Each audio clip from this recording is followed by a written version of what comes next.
بسم اللہ الرحمن الرحیم۔ آج کے درس میں ہم قضیہ حملیہ کی دو قسمیں پڑھیں گے، نمبر 1 قضیہ موجبہ اور نمبر 2 سالبہ۔ دیکھیں ایجاب اور سلب کسے کہتے ہیں، ہم اس کی وضاحت آج انشاءاللہ کریں گے۔ اس سے پچھلے درس میں ہم نے قضیہ کی تعریف کی تھی کہ قضیہ وہ قول ہے، وہ جملہ ہے، وہ بات ہے جس کے کہنے والے کو سچا اور جھوٹا کہا جا سکے، یعنی جس کی بات میں سچ اور جھوٹ دونوں کا احتمال ہو۔ جیسے مثال کے طور پر میں کہتا ہوں کہ زید عالم ہے اور خارج میں وہ واقعی میں عالم ہو تو یہ قضیہ سچا ہوگا، ٹھیک ہے، یہ بات سچی ہوگی۔ اور اگر میں کہتا ہوں وہ عالم ہے اور خارج میں وہ عالم نہ ہو تو یہ ظاہر جھوٹ ہوگا۔ تو قضیہ کی تعریف کرنے کے بعد ہم نے قضیہ کی تقسیم کی تھی دو قسموں کی طرف، ٹھیک ہے، کہ بھائی قضیہ کی دو قسمیں ابتداءً، ایک کو ہم نے کہا تھا کہ قضیہ حملیہ ہے اور دوسرا ہے قضیہ شرطیہ، ٹھیک ہے۔ قضیہ حملیہ کی ہم نے تعریف کی۔ قضیہ حملیہ یہ وہ قضیہ ہے کہ جس میں ایک چیز کے لیے دوسری چیز کو ثبوت یا ایک چیز سے دوسری چیز کی نفی کی گئی ہو،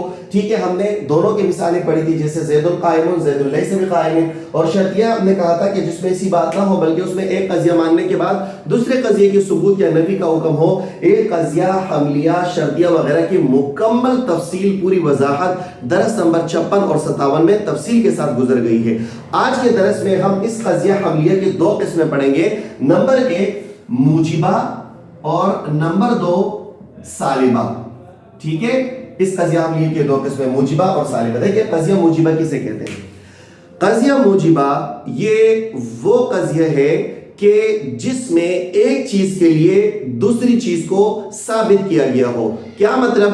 یعنی ایک چیز کے لیے دوسری چیز ثابت ہو۔ مثال کے طور پر میں کہتا ہوں اللہ موجود، اللہ تعالیٰ کے لیے موجود ہونا ثابت ہے۔ اللہ خالق، اللہ تعالیٰ کے لیے خالق ہونا ثابت ہے۔ میں کہتا ہوں زید قائم، زید کے لیے قیام ثابت ہے۔ میں کہتا ہوں الانسان حیوان، انسان کے لیے حیوان ہونا ثابت ہے۔ تو قضیہ موجبہ جس میں ایک چیز کے لیے دوسری چیز ثابت ہو تو اسے کہتے ہیں موجبہ۔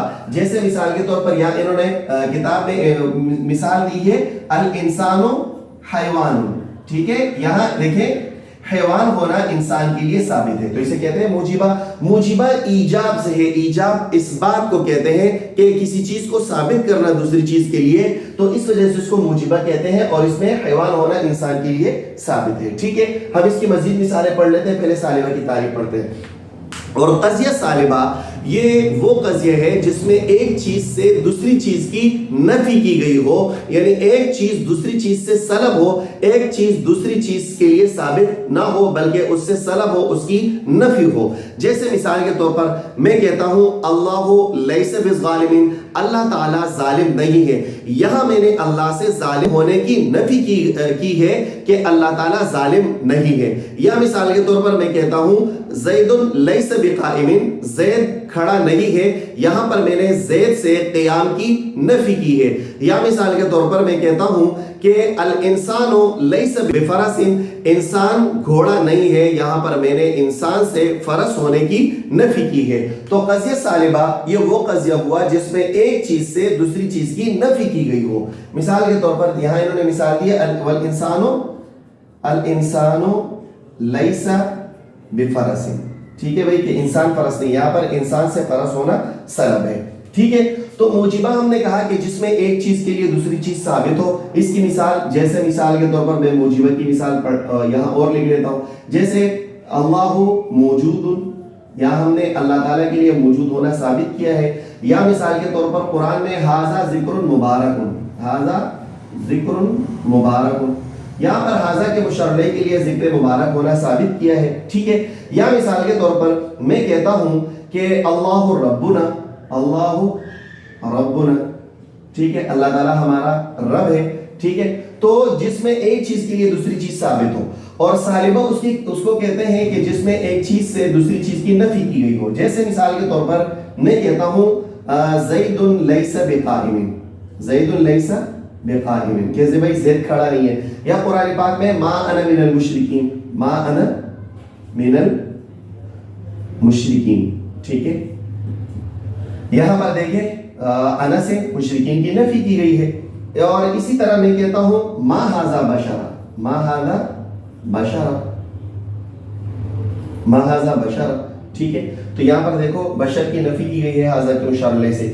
یا مثال کے طور پر میں کہتا ہوں لا یفلح الظالمون، لا یفلح الظالمون، ٹھیک ہے کہ بھائی ظالم لوگ جو ہے وہ کامیاب نہیں ہوں گے. تو یہاں پر دیکھو فلاح کی نفی کی گئی ہے ظالم ہونے سے. یا لا نضيع اجر المحسنین، لا نضيع، ٹھیک ہے، اجر المحسنین، ٹھیک ہے. یہاں پر دیکھو محسنین کے اجر کی ضائع ہونے سے نفی کی گئی ہے کہ بھائی محسنین کا اجر جو ہے وہ ضائع نہیں ہوگا. کیا مطلب؟ یہاں پر دیکھو یا تو خبر مبتدا کے لیے ثابت ہوگا یا خبر مبتدا سے نفی کیا گیا ہوگا. ٹھیک ہے. تو اگر خبر مبتدا کے لیے ثابت ہے تو اسے کہتے ہیں موجبہ، اگر خبر مبتدا سے نفی ہے تو اسے کہتے ہیں سالبہ. اور اگر جملہ فعلیہ ہے تو یا تو فعل اپنے فاعل کے لیے ثابت ہوگا تو وہ ہوگا موجبہ، اور اگر فعل اپنے فاعل سے نفی ہو تو اسے کہتے ہیں سالبہ. میں امید کرتا ہوں کہ یہ موجبہ اور سالبہ کو اچھی طرح سمجھ آ گیا ہوگا. دیکھیں ذرا عبارت کو، کہتے ہیں کہ الحملیۃ ضربان، قضیہ حملیہ کی دو قسمیں ہیں. موجبۃ، ایک ہے موجبہ، وہی التي حکم فیہا، اور یہ وہ قضیہ ہے کہ جس میں حکم کیا گیا ہو بثبوت شیء لشیء، ایک چیز کے لیے دوسری چیز کی ثبوت کا. وسالبۃ، اور دوسرا ہے قضیہ سالبہ. وہی التي، اور یہ وہ قضیہ ہے حکم فیہا بنفی شیء عن شیء، کہ جس میں حکم کیا گیا ہو ایک چیز سے دوسری چیز کی نفی کا. ٹھیک ہے. جیسے انسان سے فرس ہونے کی نفی کی گئی ہے. نحو الانسان حیوان، یہ موجبہ کی مثال ہے. والانسان لیس بفرس، اور انسان گھوڑا نہیں ہے، یہ سالبہ کی مثال ہے. میں امید کرتا ہوں کہ یہ موجبہ اور سالبہ آپ کو اچھی طرح سمجھ آ گیا ہوگا. باقی انشاءاللہ اگلی درس میں.